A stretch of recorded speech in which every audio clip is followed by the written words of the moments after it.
தேர்தல் நேரத்தில் திமுக கொள்ளடிச்ச காசு 500 ரூபாய், 1000 ரூபாய், 2000 ரூபாய் கொடுத்து கடந்த முறை ஆட்சிக்கு வந்தார்கள். மீண்டும் ஆட்சிக்கு வருவோம் என்ற நம்பிக்கை இருக்கின்றார்கள். அதெல்லாம் நிச்சயமாக இது ஒரு நிச்சயமாக போவது கிடையாது. புரிஞ்சுக்கணும். 1000 ரூபாய் பெண்கள் உதவி தொகை கொடுத்தா உடனடியாக அது பெண்கள் எல்லாம் ஓட்டு போட்டுடுவாங்க கிடையாது. இந்த கையில் 1000 ரூபாய் கொடுத்தா நீங்க எங்க போகுது? டாஸ்மார்க் தான் போகுது. திருப்பி மறுபடியும் ஸ்டாலின் அவர்களுடைய அரசுக்கு தான் போகுது. அவர் அரசுக்கு போனாலும் வரல, ஆனாலும் அவர் கிட்ட இருக்கின்ற அந்த மது ஆலை நிறுவனங்கள் அதெல்லாம் நிறைய சொல்றதுக்கு இருக்குது. அதனால இதையெல்லாம் நீங்கள் இன்னும் மக்களிடம் போய் தெளிவுபடுத்துங்கள், மக்களிடம் போய் சொல்லுங்கள். அதுக்காக இது பொதுக்கூட்டம் கிடையாது. உங்களை தெளிவுபடுத்துகின்ற, உற்சாகப்படுத்தி, தைரியப்படுத்தி களத்தில் இறங்குங்கள். என்னானாலும் நாம் பார்த்துக்கலாம், நம்ம பார்த்துக்கலாம். பாட்டாளி கட்சி தைரியமான கட்சி, வேகமாக வளர்ந்து கொண்டிருக்கின்ற கட்சி. எந்த தடை வந்தாலும், எந்த வகையான தடை வந்தாலும் நான் இருக்கிறேன், நான் பார்த்துக்கிறேன். நான் எனக்கு நீங்க இருக்கிறீங்க, நீங்க பார்த்துக்க போறீங்க. அவ்வளவு. நான் உங்களில் ஒருவன், உங்களுக்கு எனக்கும் வித்தியாசம் கிடையாது. இந்த கட்சி தலைவர் பொறுப்பு நீங்க எனக்கு கொடுத்தது. நம்ம கட்சியினுடைய பொதுக்குழு நீங்க எனக்கு கொடுத்தது. பொதுக்குழு எல்லாம் நீங்க தேர்வு பண்ணி என்ன தேர்வு பண்ணிருக்கீங்க.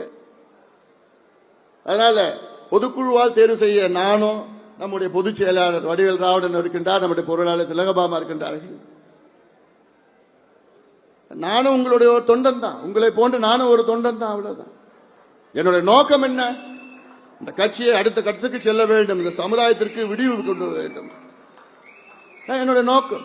அதற்காகத்தான் நானும் 27 ஆண்டு காலமாக நானும் உழைத்துக் கொண்டுதான் இருக்கின்றேன். சேலம் மாவட்டத்தில் 11 தொகுதிகள் இருக்கு. இந்த 11 தொகுதியிலும் நான் கொடியேற்றி இருக்கிறேன். நான் 20-25 ஆண்டுகளுக்கு முன்பிலிருந்து நான் ஏற்றிட்டு தான் இருக்கிறேன். நான் என் வாழ்க்கையில முதல் கட்சி கொடி ஏத்தினது எந்த தொகுதி தெரியுமா? சேலம் மேற்கு தொகுதியில். முதல்ல கட்சி கொடி ஏத்தினது இந்த தொகுதியில் தான் ஏற்றிருக்கேன். அதனால இதெல்லாம் நான் இங்க எல்லாரும் நான் என்ன நடக்குது, எப்படி இருக்கு, எல்லாமே எனக்கு அத்துப்படி. அதனால அந்த தைரியம், அந்த நம்பிக்கை நீங்கள் எனக்கு அதிக அளவில் கொடுத்துக் கொண்டிருக்கிறீர்கள். அந்த தைரியம் தான் நாம் அடுத்த கட்டத்துக்கு நாம் செல்ல இருக்கின்றோம்.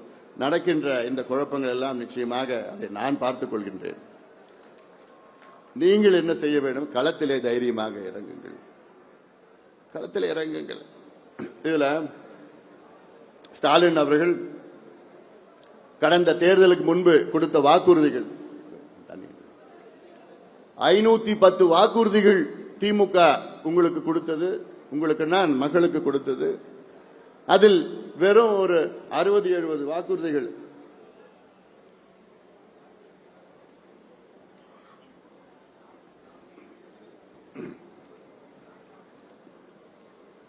அதில் ஒரு 60-70 வாக்குறுதிகளை தான் நிறைவேற்றி இருக்கிறது. கிட்டத்தட்ட 450 வாக்குறுதிகளை நிறைவேற்றவில்லை.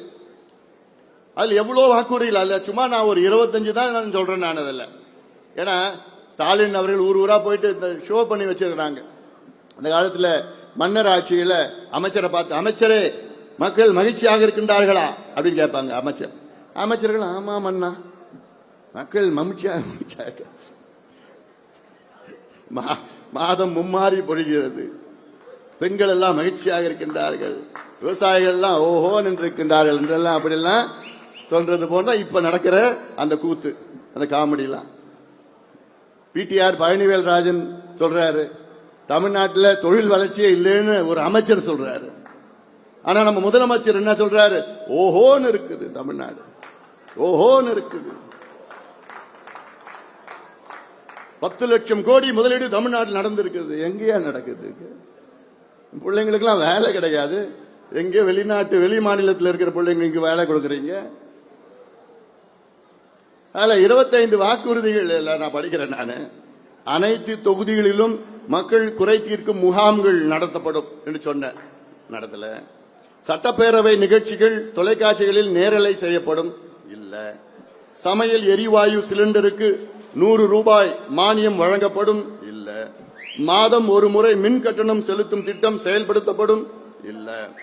நியாய விலை கடைகளில் மாதம் 1 கிலோ சர்க்கரை கூடுதலாக வழங்கப்படும். இல்ல. நியாய விலை கடைகளில் மலிவு விலையில் உளுந்து மீண்டும் வழங்கப்படும். இன்னும் சத்தமா சொல்லுங்க. முதியோர் உதவித்தொகை 1500 ரூபாயாக உயர்த்தப்படும். இல்ல. தமிழ்நாடு ஆறுகளை சுத்தப்படுத்த புதிய திட்டம் செயல்படுத்தப்படும். இல்ல. நீட்டு தேர்வு ரத்து செய்யப்படும். இல்லவே இல்ல. கரும்பு விலை டன்னுக்கு 4000